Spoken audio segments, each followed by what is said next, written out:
Raccoon is a very easy to understand character. I think with like a mild learning curve.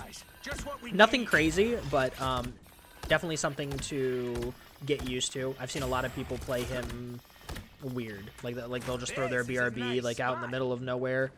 But also I've seen people not shoot the BRB, so I don't know. Just going over his abilities really quick so we don't spend too much time on it. I imagine you probably already know what they do. Left click is his damage. He can do a lot of damage, but he has a very steep fall off. It's projectile. His right click is his heal. This is your bread and butter. Some things to know about this is it has an AoE. If you see it's healing both of them. It also can bounce, so it can come back and heal multiple times. Something to know about this, though, is that while it's healing, it slows down so it can heal. However, only one orb can be healing a target at a time. So, like, if I spam this, see the second orb just bounces and flies away, right?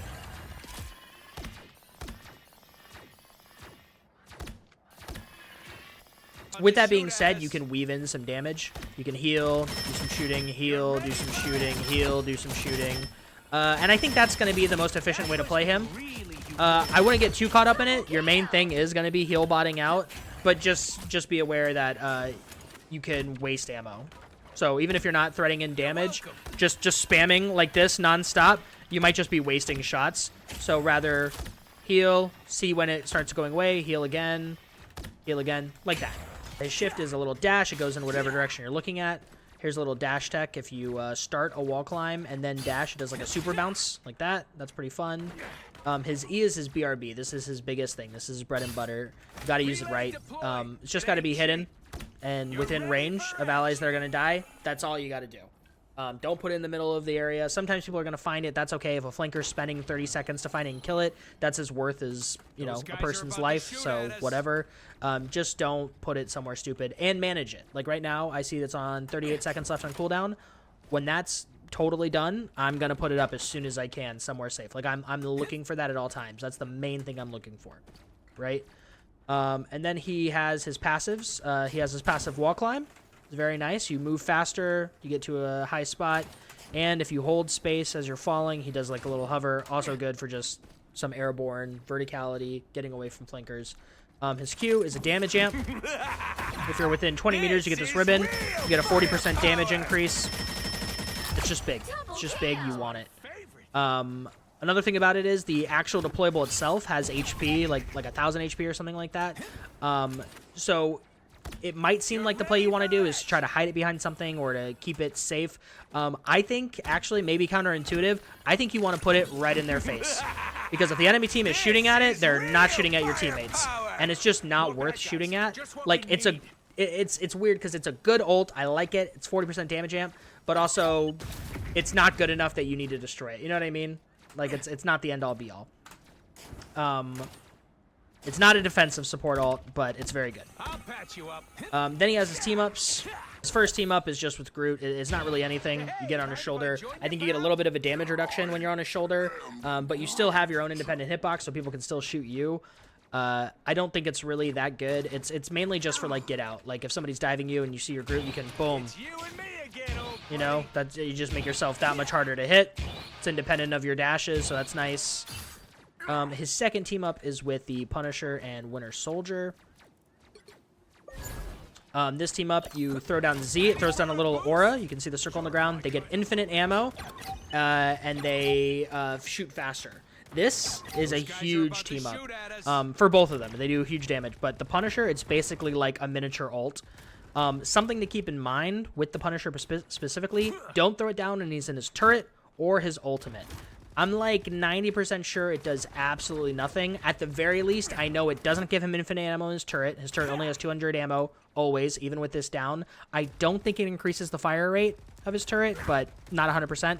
And with his ultimate, he has infinite ammo during the duration of his ultimate, so it doesn't help there. If it does increase the fire rate of his ultimate, it is so minimal I can't tell. I would say it's not worth it. It's more worth it for him to use the whole thing, then throw it down, and now he's like got a second miniature ultimate. And especially if you have your damage amp, you put that down, he just shreds, man. Between his ultimate, your infinite and his turret, this guy's just fucking just pressure, just constant pressure on the tanks. He's a nightmare to him.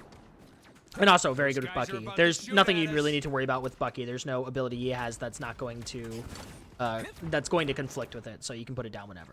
To our next part, which is survivability. Rocket has, I would say, the best survivability of any character in the game. He's got 2 jetpack dashes, which go in the direction he's looking, right? So you can just go straight up. You can do the little tech to go straight up. You can turn around and go backwards. Like as soon as I've taken a little pressure, I can just go boom and get out of there. I can do a second one to gain more distance. But his big one is going to be his wall climb. Like that's just like a good oh no button. But let's say like a Magic has now dove me and they're right in my face, right? One shift's not going to get me away from them. However, I can just climb up to a place where she can't really chase me. And you move faster while you're wall climbing, so you can just continually get away that way. And you're able to do so in such a way that people don't really have to peel for you, because you can be annoying and hard to catch, but you can also continue to heal as you're trying to run, right? You can use your little hover to keep you airborne, keep you away from those threats. There's going to be some times where you just can't do anything about it, but ultimately you're like one of the most high valuable targets, but ultimately usually not worth it for a diver or a flanker, because they're going to have to spend so much time trying to chase like a good rocket with survivability, and your skill cap on that, like the amount of effort it takes for me to be survivable and annoying is so much less than the amount of effort it takes for like a good diver to like get in there and like mess you up. If that makes sense. That's where I think that low to mid skill ceiling comes in. There definitely is a skill ceiling. If somebody doesn't know what they're doing, if they don't wall climb correctly, if they shift into the enemies, they can die. But if you have those basic understandings down, which just takes a few games of practice, you're pretty hard to kill. At the very least, you shouldn't be the one dying at the beginning of your team. As long as you get your BRB value, if you die after that, obviously you don't want to die, but if you die after you get your BRB value, that's preferable. You never want to die while your BRB is still up, because then, again, that being the core part of your kit, your character you did nothing. And last thing, we'll actually look at some rocket-specific settings. I don't have either of these on. These are completely preference-based, but just so you are aware. So you'd go to keyboard, you would want to change hero to Rocket Raccoon so you can get his specific settings. The two that I would suggest you could look at, I like these as default, but one is auto reload. You could have this turned off, and all this is going to mean is when I'm healing somebody, because your healing and your primary fire, your damage, are 2 separate magazines, auto reload just means when one of those gets to 0, it's going to reload both of them. So if you would prefer to be able to kind of weave them in and out and not have to worry about the auto reload interrupting you, then you can have this turned off. I just find that I often forget to reload if I don't have this on. You'll have to spam R, so yeah, it's not for me. You could also turn off the hold to fall slowly. Totally up to you. Preference. You can also keep auto slow fall on. These are all his like specific ones. The big one though that we're gonna look at is direction of wall crawling. I have it advanced vertically upwards. This just means that it follows my keyboard keys, which takes like a couple games of getting used to, but I think it's preferred. And then there's advanced towards crosshair. And what that means is when you're wall climbing, it's going to go in the direction that your mouse is pointing. Again, this is completely preference based. I think that one's a little more unwieldy, but it's up to you, just so you know that they exist. So Rocket Raccoon has been a very controversial support pick. At least I know in my own games. I've seen in some streamers' games. People don't like the Rocket pick. Or like in a lot of games, people don't like the Rocket pick. And the main reason people give is he doesn't have a defense, like a support defense ult. And that's true. Support defense ults are huge. They're absolutely game-changing. Here's my take on this, okay? In a scrim situation, I think they really matter. I think they are the end-all, be-all. That being that most scrims are going to be won and lost by massive team fights, by offensive ults and defensive ults countering. In pub matches, and I mean this all the way to the top tier of gameplay, there's going to be a lot of dry fights lost in 1. And what I mean by dry fights is fights lost in 1 that don't have any ults in them. It's just people making mistakes that you normally don't see in like competitive play or pro play. So it's going to be mistakes like Spider-Man diving too deep, or you know, a tank overcommitting, a support not paying attention when like the Iron Man needs healing. And because of that, single picks happen all the time. And those are what turn the tide in fights, I think, 90% of matches in pub games. And what counters that big is the single target res. This makes Rocket ultra viable in pub games, because in what would have been a 6v5, you now make it a 6v6 again. And a lot of times people, once they, because there's like a push-pull mentality with these kind of games, once there's a death, the entire team wants to push in, but you've just made it a 6v6 again, and so they might overcommit. Now they might overpush, and now you can turn it into a 6v5, and then a 6v4, and then you can just steamroll. You snowball, and yeah, he's very good for that reason. That's his main thing. And again, if you don't want to take my word for it, you don't think that opinion is solid, just look at the win rates. The win rates are very telling. So Marvel Rivals, very cool thing that they do at the end of a season, or apparently even at the halfway point of a season, will share the win rates of every hero. And you can check by PC, console, quick play, competitive, all these different things, right? So looking at PC and competitive, we can see that out of all of the roster, when looking by win rate, Rocket Raccoon has the 3rd highest win rate out of just everybody, right? Only bested by Storm and Magic. When we look at Strategist specifically, he has the highest win rate. And you might be thinking, oh, maybe that's really inflated in like lower ranks, right? So let's go through them. In Bronze, he has the highest, sure. Silver, he has the highest.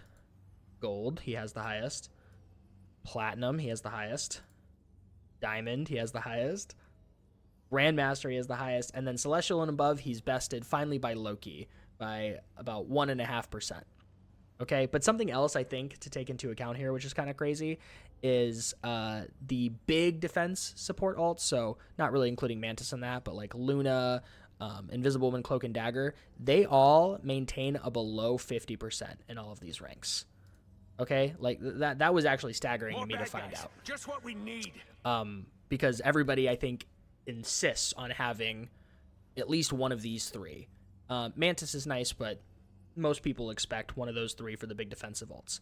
Now, not that numbers are telling a full and complete story, but what I'm gathering from this basically is that wall defensive ults, again, I'm not saying any of these characters, Luna's not inherently bad, Cloak's not bad, Invisible Woman's not bad, but what I think this means is that Rocket isn't as bad as everybody thinks he is just because he doesn't have a defensive ult. Now, obviously the way you play him can matter, but that's true for any hero. If you have somebody who's playing poorly on a hero, that's always going to matter. It's always going to bring the team down. The galaxy, sure, but sometimes I'll take a Bucky. we take stuff other people are guarding. All right. So we put down our BRB for armor in the jump pack.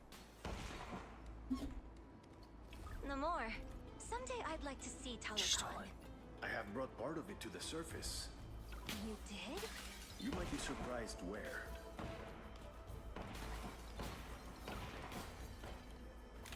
Sick. The battle starts in Okay. 5, 4, 3, 2, 1. So we're making sure we have All you need good to do is BRBs. capture the mission area.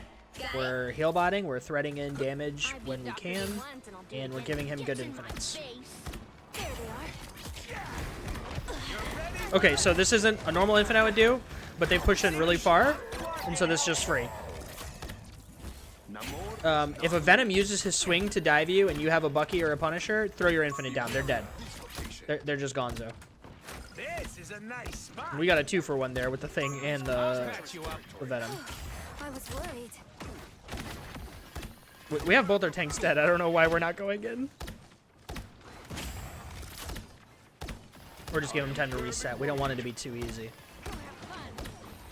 You're ready for action. Go down. That blocker hurt. That is much better. Get ready to.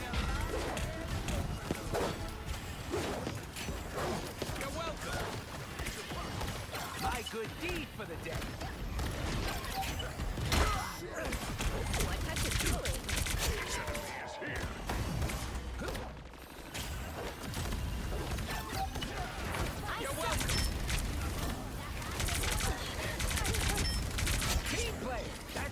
no point in wasting our ult right now. We'd like Bucky to use his ult in the next fight so we can start battering him again, but we'll use our ult if we have to. I guess what I'm trying to say is we don't need to do the infinite if he has ult. No reason for it. My good deed for the day. My friends are here! Help get that vehicle to its destination. Put it here for now, I suppose. It ain't cheap. I'll patch you up. Again, there's no like specific spots it needs to be. It just needs to be somewhere that's hidden enough and close to our team. You know what? Let's pop it. Oh, I was hoping that he would stay. Okay, so this was a whiff of an ult. It was a zoning ult. I'll patch you up. Oh, he's back.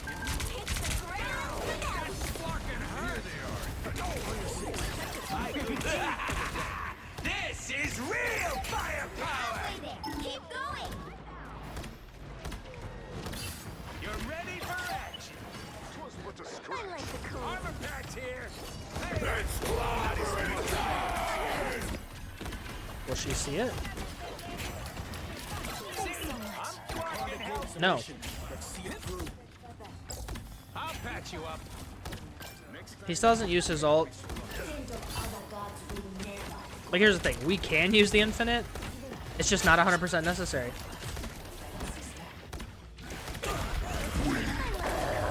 Maybe it'll encourage him to go here. Vehicle reached the checkpoint. Keep up the momentum. Like, in situations like that, it's okay, because we're able to get the Venom kill. It doesn't make sense for him to ult the Venom.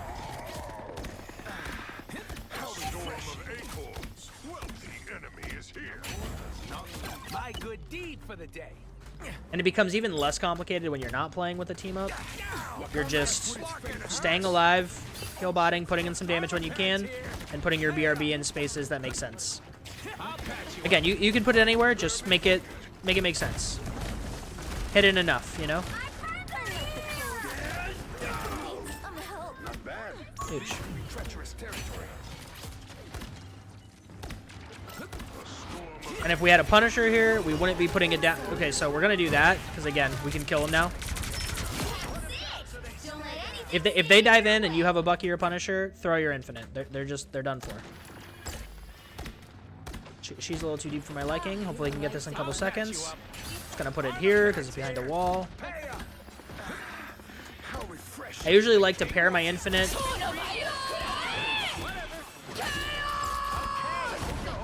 She got it. Okay, so this is a lost team fight. So we're just trying to get out. We're trying to help them get out too. It's a Namor, so it's not looking good. Don't mind me. I'm just dying. This is one thing I like doing: throwing a heal the direction I'm going to be running, and then taking the fight. I'll patch you up. Our Thor went in by himself, and now we're equal.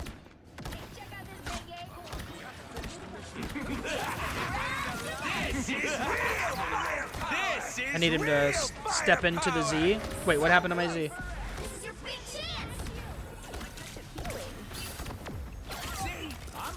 Did the car destroy? I don't know what happened. Relay deployed. It ain't cheap. It's party time! Judge, jury, Stay out of LOS of that. That's all you can do. I am barely wounded. My good deed for the day. I'll patch you up.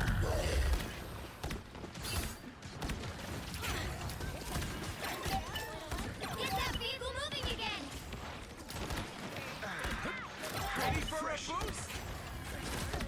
Team player. That's me. Let's move this fancy statue! Is that hit? Why'd he drop that? Someone scratch my back. The enemy rocket just put his Z down. He just like panicked. I don't know. Another epic victory! So anyways, that's it. Look at that. Huge healing, decent enough damage, big assists. And that's everything pretty much that you need to know about Rocket Raccoon. If you think I missed anything or you have some tech that I don't know about, please feel free to comment and let me know. Yeah, I don't know. Rocket stays on top. He's very good It doesn't take a lot to be very good with him. I think it's mostly game sense, which I think is mainly why I enjoy strategists. I know a lot of people enjoy strategists because it's more about game sense than mechanics. He's definitely not a high mechanic character, but I think he can be very rewarding if played correctly. Let me know what you think, and yeah, okay, I love you. If you enjoyed this, please like and subscribe, and I stream 6 nights a week. I've been playing a lot of Rivals, mostly Rivals, so please check below for the link to that. Okay, smoochies. Catch you next time. Bye.